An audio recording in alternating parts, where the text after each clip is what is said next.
Assalamualaikum warahmatullahi wabarakatuh. Saya Nabila Prihania dengan NIM 0801128222 dari kelompok 3 Praktikum Algoritma dan Pemrograman. Nah, di sini saya akan menjelaskan tugas dari lampiran soal pada laporan praktikum, yaitu soal yang pertama, buatlah deskripsi pseudocode flowchart dan program untuk 4 bilangan yang terdiri dari variabel A, B, C, dan D dengan ketentuan keempat variabel tersebut hanya dapat menyimpan bilangan bulat. Jadi di sini bisa kita ketahui jika keempat variabel A, B, C, dan D bertipe data integer atau bilangan bulat. Kemudian apabila variabel A merupakan nilai minimum dari variabel lainnya, maka tampilkan hasil selisih nilai maksimum dengan variabel A. Jadi di sini karena variabel A adalah minimum, maka A lebih kecil dari variabel lainnya. Misalkan A lebih kecil dari B dan A lebih kecil dari C. Kemudian apabila B merupakan nilai minimum dari variabel lainnya, maka tampilkan hasil penjumlahan nilai maksimum dengan variabel B. Sama halnya dengan variabel A, hanya digantikan dengan di sini variabel B. Jadi B lebih kecil dari A dan B lebih kecil dari C. Kemudian apabila C merupakan nilai minimum dari variabel lainnya, maka tampilkan hasil perkalian nilai maksimum dengan variabel C. Jadi di sini juga sama dengan variabel A dan B, C lebih kecil dari A dan C lebih kecil dari B. Terus yang terakhir, apabila D merupakan nilai minimum juga dari variabel lainnya, maka tampilkan hasil pembagian nilai maksimum dengan variabel D. Namun apabila hasilnya 0, maka tampilkan sisa pembagiannya. Jadi syarat kondisinya sama seperti variabel A, B, C. Jadi D lebih kecil dari A dan D lebih kecil dari B, atau bisa juga D lebih kecil dari B, D lebih kecil dari C. Nah, jika syaratnya terpenuhi pada if yang pertama, maksudnya pada pernyataan kondisi yang pertama, maka kita akan mengecek apakah pembagian dari variabel D tersebut hasilnya sama dengan 0. Jika iya, maka kita akan masuk ke proses tampilkan sisa pembagiannya. Kemudian kita akan menggunakan variabel W, X, Y, dan Z. W sebagai A, X sebagai B, Y sebagai C, dan Z sebagai D. Nah, kemudian ada kelebihan program di mana kita akan menginput dari nilai W, X, Y, dan Z. Kemudian prosesnya kita akan menggunakan if bersarang, dan outputnya adalah nilai dari W, X, Y, dan Z yang telah diproses. Kemudian ini adalah pseudocode-nya.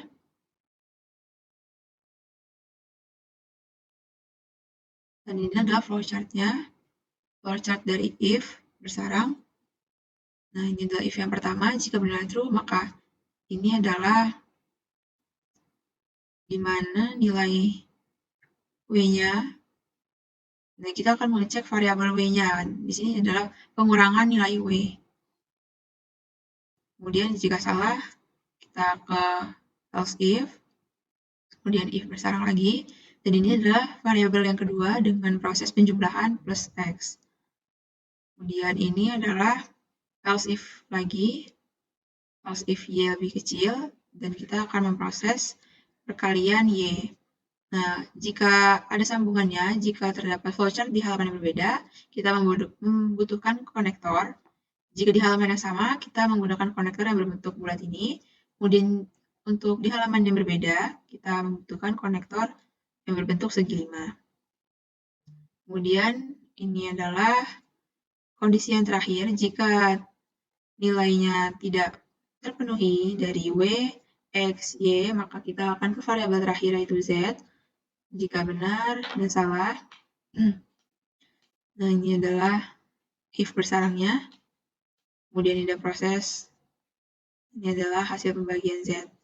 Dan bisa dilihat jika semua hasilnya akan terhubung ke N. Jadi semua program akan menuju ke N, yang dimana program semuanya pasti akan berakhir. Nah, selanjutnya kita akan ke codingannya. Nah, di sini codingannya sudah jadi. Kita akan menggunakan include IOStream sebagai header untuk menggunakan cin, cout, dan juga inline. Kemudian using namespace std sebagai library-nya, in main, program utama, dan juga program dimulai. Kita akan mendeklarasikan variabel W, X, Y, Z NBIL bertipe data integer atau bilangan bulat. Kemudian kita cetak judul program, yaitu program soal praktikum, mengurutkan 4 bilangan dengan nilai variabel W, X, Y, dan juga Z. Kemudian kita akan mencetak masukkan nilai W dengan menyimpan memori pada variabel W, kemudian mencetak nilai X pada variabel X, kemudian mencetak nilai Y pada simpanan memori variabel Y, kemudian cetak masukkan nilai Z dengan menyimpan memori pada variabel Z. Nah, ini merupakan inputnya. Selanjutnya kita akan ke proses, di mana if, ini adalah variabel yang pertama, yaitu variabel W. Nah, jadi kita masuk ke if, di mana W lebih kecil dari X dan W lebih kecil dari Y. Kemudian, dan W lebih kecil dari Z. Jika ya, maka kita masuk ke if ini, di mana X lebih besar dari W dan X lebih besar dari Y dan X lebih besar dari Z. Jika terpenuhi, kita akan masuk ke proses N sama dengan X min W. Kemudian jika iya, kita akan mencetak hasilnya. Kemudian jika tidak terpenuhi if ini, maka kita masuk ke else if, di mana Y lebih besar dari W, dan Y lebih besar dari X, dan Y lebih besar dari Z. Kemudian kita akan masuk ke proses N sama dengan Y negatif W, dan mencetak hasilnya. Kemudian jika else if juga tidak terpenuhi, kita ke else if selanjutnya, di mana Z lebih besar dari W, dan Z lebih besar dari X, dan Z lebih besar dari Y. Masuk ke prosesnya, jika terpenuhi, yaitu N sama dengan Z min W, dan kemudian cetak hasilnya. Kemudian jika X, ini adalah variabel X, kita akan menggunakan else if, X lebih kecil dari W, dan X lebih kecil dari Y, dan X lebih kecil dari Z. Jadi di sini nilai X lebih kecil dari W, Y, dan juga Z. Kita masuk ke if bersarang, di mana kondisi W lebih besar dari X, ya W lebih besar dari variabel X, Y, dan juga Z, maka kita akan masuk ke proses B, sama dengan W plus X dan mencetak hasil. Jika tidak terpenuhi, kita masuk ke else if, di mana Y, kondisi Y lebih besar dari W, X, dan juga Z. Kemudian masuk ke proses di mana B sama dengan Y plus X, dan juga mencetak hasilnya. Di variabel X, kita menggunakan proses di mana menjumlahkan nilai X dengan variabel W, Y, dan juga Z. Dan kita simpan nilai tersebut pada variabel B. Masuk ke variabel Y, di mana kita menggunakan else if lagi, di mana Y nilainya lebih kecil dari W, X, dan juga Z. Kemudian kita masuk ke if bersarang, di mana W lebih besar nilainya dari Y, X, dan Z. Kemudian kita masuk ke proses di mana W dikali Y. Jadi semua variabel W, X, dan juga Z dikalikan dengan variabel Y. Kita simpan ke variabel I. Kemudian cetak hasilnya. Kemudian masuk ke else if yang terakhir, di mana ini adalah milik variabel Z, di mana Z yaitu nilainya minimum dari semua variabel. Jadi Z lebih kecil dari W, Z lebih kecil dari X, dan juga Z lebih kecil dari Y. Jadi jika ini terpenuhi, maka masuk ke if bersarang, di mana W nilainya lebih besar dari X, Y, dan juga Z. Nah, kemudian masuk ke if bersarang lagi, di mana L tidak sama dengan 0, ya, ini biasanya bentuknya seperti ini, atau seperti ini, sama ini artinya tidak sama dengan, nah, L tidak sama dengan 0. Kemudian kita akan masuk ke proses L sama dengan W modulus Z.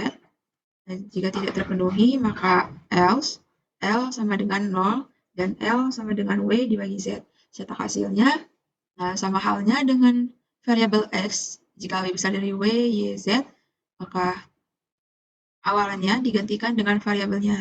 Misalkan ini X lebih besar, maka di sini ganti jadi X. Dan jika di sini Y-nya lebih besar dari W, X, dan juga Z, ganti di sini dengan Y. Nah, baiklah. Jika telah membuat codingannya, kita runningkan program.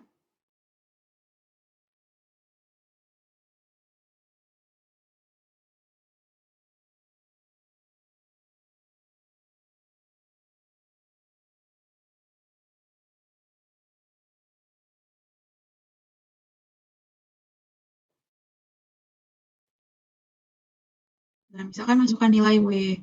Misalkan nilai W-nya sama dengan 12, nilai X-nya sama dengan 10, nilai Y sama dengan 17 dan nilai Z-nya sama dengan 8. Maka akan menghasilkan nilainya adalah 2.